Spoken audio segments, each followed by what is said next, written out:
మంచిగా ఉన్నాము అందరం కలిసిమెలిసి తిరుగుతుంటే it is a black day అని పార్లమెంట్ అంటే ఎంత బాధ. బ్లాక్ డే అది మాకు బ్లాక్ డే అంటారు, స్కూల్స్ ఇక్కడనే పెట్టుకుంటారు. నేను అనేది ఎవరితో ఎవరైతే మాట్లాడుతున్నారో, ఎవరైతే వర్క్ చేసుకుంటున్న ఎంప్లాయీస్, చాలా మంది ఎంప్లాయీస్ కూడా గవర్నమెంట్ ఆఫీస్లో చేస్తూనే ఉన్నారు. ఎవరికైనా ఏమన్నా వాళ్ళకి ప్రాబ్లం ఉందా? అందరికి సపోర్ట్ చేస్తున్నాము. జాబ్ చేసేటోళ్ళకి సపోర్ట్ చేస్తున్నాము, ఐటీ దాంట్లో చేసేటోళ్ళకి సపోర్ట్ చేస్తున్నాము. మ్యారేజెస్ ఇక్కడ నుంచి మా మదర్ది నెల్లూరు,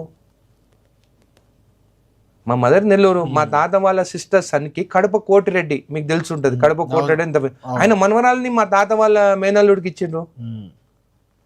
టీసీ రెడ్డి గారు అని వైస్ ఛాన్సలర్ ఆయన ఉండే, ఆయన వైఫ్ కడప కోటిరెడ్డి మనవరాలు. అంటే మా ఫ్యామిలీలో ఇప్పటి నుంచి కాదు, 40-50 సంవత్సరాల నుంచే మేము మ్యారేజ్ చేసుకున్నాం. మా మదర్ నల్లపరెడ్డి ఫ్యామిలీ, నల్లపరెడ్డి శ్రీనివాసరెడ్డి ఒక పెద్ద టాల్ మినిస్టర్, ఒక స్ట్రాంగ్ పొలిటీషియన్.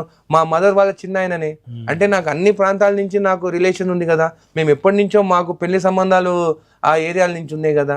నాకేం కోపం ఉంటుంది. కానీ ఎందుకు మా గురించి మీరు మాట్లాడుతున్నారు? మీకేం కావాలనో తీసుకోండి, మీకేం కావాలనో అడగండి, మోడీ గారిని అడగండి, తెచ్చుకోండి, డెవలప్ చేసుకోండి. మేమేం ఆపుతలేం కదా. ఎందుకు మళ్ళీ మా పైన ఇంకా 12 ఏళ్ళు అయిన తర్వాత కూడా అన్ని బిజినెస్లు మీరే చేసుకుంటూ నిజంగా తెలంగాణ వాళ్ళకి పైసల పైన మాకు ఆశ ఉండదు. మేము సెంటిమెంటల్ పీపుల్, మాకు రిలేషన్షిప్ ఇంపార్టెంట్. మీకు మనీ ఇంపార్టెంట్ ఏమో, మీకు బిజినెస్లు ఇంపార్టెంట్ ఏమో, మీరు చేసుకోండి. కానీ మమ్మల్ని ఊరికి ఏదో ఒక మాట మాట్లాడితే మాత్రం ఇంకా తిరగబడి మీరు ఇక్కడ ఉండొద్దు అని చెప్పి మేము ఉద్యమం స్టార్ట్ చేస్తే ఉండగలుగుతారా? మీరు కాంట్రాక్ట్స్ చేసుకోగలుగుతారా? కన్స్ట్రక్షన్ చేసుకోగలుగుతారా? అసలు కరప్షన్ తెలంగాణ ఎవరు పోయి లంచాలు ఇయ్యరు. కరప్షన్ స్టార్ట్ చేసిందే మీరు కదా. ఓపెన్గా చెప్తున్నాను, ఓపెన్ ఛాలెంజ్. అంతే, పైసలు ఇచ్చి పని చేసుకునే స్టార్ట్ చేసింది మీ ఆంధ్ర వాళ్ళే కదా. కొంతమంది బిజినెస్ పీపుల్ మీరే కదా, నాకు తెలియదా? అది ఇంకా ఆంధ్ర వాళ్ళనే ప్రోత్సహిస్తున్నారని కదా మీ ప్రభుత్వం కూడా వచ్చాక. నేను ఏమంటున్నాను, మన తెలంగాణ వాళ్ళు బిజినెస్లోకి రావాలి. మనం ఏమంటే మనం కూల్ మైండెడ్, హ్యాపీగా ఉండాలి, 10 మందితో ఉండాలి, దావతులు చేసుకోవాలి, హ్యాపీగా ఉండాలి అని. అంత బిజినెస్ ఆలోచన, పైసలే ప్రాధాన్యం అని చెప్పి చేసేటోళ్ళు తెలంగాణలో ఎక్కువ మంది లేరు. అందరు కూల్గా ఫ్యామిలీతోని మంచిగా ఉండాలి అనేది ఉంటుంది.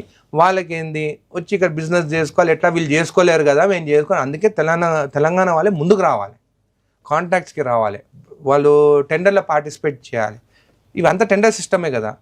డెఫినెట్గా వర్క్ చేస్తే 100% సపోర్ట్ చేస్తాం. ఎందుకు ఈ మధ్య పవన్ కళ్యాణ్ కూడా ఏదో మీ సినిమాలు నడవనివని అన్నారు, ఉస్తాద్ ఆపేశారా జడ్చర్లలో? ఇప్పుడు నరదిష్టి నేను ఎప్పుడైతే ఏదైతే ఇప్పుడు మీరు క్వశ్చన్ అడిగితే నేనేం ప్రిపేర్ అయ్యి మాట్లాడాను. నా మైండ్కి ఫస్ట్ థాట్ ఏమొస్తుందో అదే మాట్లాడుతాను. యూజువల్గా ఏంటంటే ఎవరికైనా ఫస్ట్ ఏది ఆలోచిస్తారో అదే 100% సక్సెస్. కూడా అదే. ఇప్పుడు ఆయన నరదిష్టి